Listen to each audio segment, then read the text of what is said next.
ልዩ በጣም አስመሳይ ሰው ናት፣ ቤተሰቦቼ ማለት ነው። እውነት ለመናገር በፊት ላይ ያብና ሄሉ አብረው እንዲሆኑ ከሚፈልጉ ሰዎች ትመስለኝ ነበር። አሁን ላይ ግን እንደተረዳሁት ከሆነ ሁለቱ እንዲለያዩ በጣም ስትፈልግ ነበር ማለት ነው።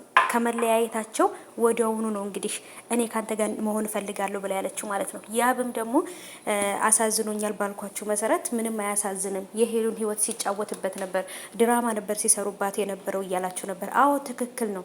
እኔ እንደውም ያባሳዘነኝ ብያለሁ እንደ ቤተሰቦች አንዳንድ ጊዜ እኮ የምናገረውን አላውቅም ስለምናደድ ማለት ነው ታውቃላችሁ። እና እኔ ሄሉ ናት ከሁሉም በላይ ያሳዘነችኝ። ምክንያቱም ቁማር ሲጫወቱባትና ድራማ ሲሰሩባት የነበሩት ሁለቱ ናቸው ማለት ይቻላል። እሱም አሁን እንደማይፈልጋት ይሆናል እንጂ ከእሷ ጋር ሆኖ ሄሉን ለማናደድ እየሞከረ ነበር ከዚህ በፊት ታስታውሱ ከሆነ ማለት ነው። እና እየተደረገ ያለው ነገር በጣም ነው የሚያሳዝነው። ሄሉ በነገራችን ላይ ያብን የሚመስል 10 ሰው ማሰለፍ ትችላለች። የፍቅር ሰው ናት። ማንም ሰው ይወዳታል፣ ያፈቅራታል ማለት ነው።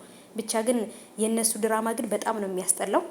የእውነት የሰሩት ስራ በጣም ነው የሚያስጠላው። በተለይ ይችኛቱ በጣም ነው የምታስጠላው። እና ልዩ ያደረገችው ነገር ከምላችሁ በላይ ይሄ ነው የሚባል አይደለም። እና ሄሉዬ ከምንም በላይ ማንንም ሰው ሊያፈቅራት የሚችል ሰው ናት። ንጹህ ልብ ያላት ናት። ሰው ይወዳታል። እና ያብ ቢሄድም የያብን የሚመስል 10 ሰው ሊሰለፍላት ይችላል ለእሷ ማለት ነው። ምክንያቱም ጀግና ሴት ናት፣ ራሷን የምታስከብር ናት፣ አርአያ የሆነችን ሴት ናት። እና ግን እኔ የገረመኝ በቃ በተለይ የልዩ ነገር ከያብ በላይ ልዩ ናት በጣም ያናደደች። ምክንያቱም ይሄን ነገር ለእኔ እድል ነው ብዬ ነው የማስበው ብላ ነበር ያለችው።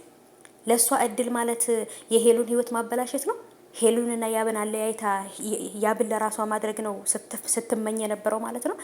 በጣም ነው የሚያሳዝነው እውነት ለመናገር ማለት ነው። በፊት ላይ ግን እነሱ አብረው እንዲሆኑ ከሚፈልጉ ሰዎች አንዷ ትመስለኝ ነበረ። ግን በጣም ነው የሚያሳዝን ነገር ነው ያደረገችው።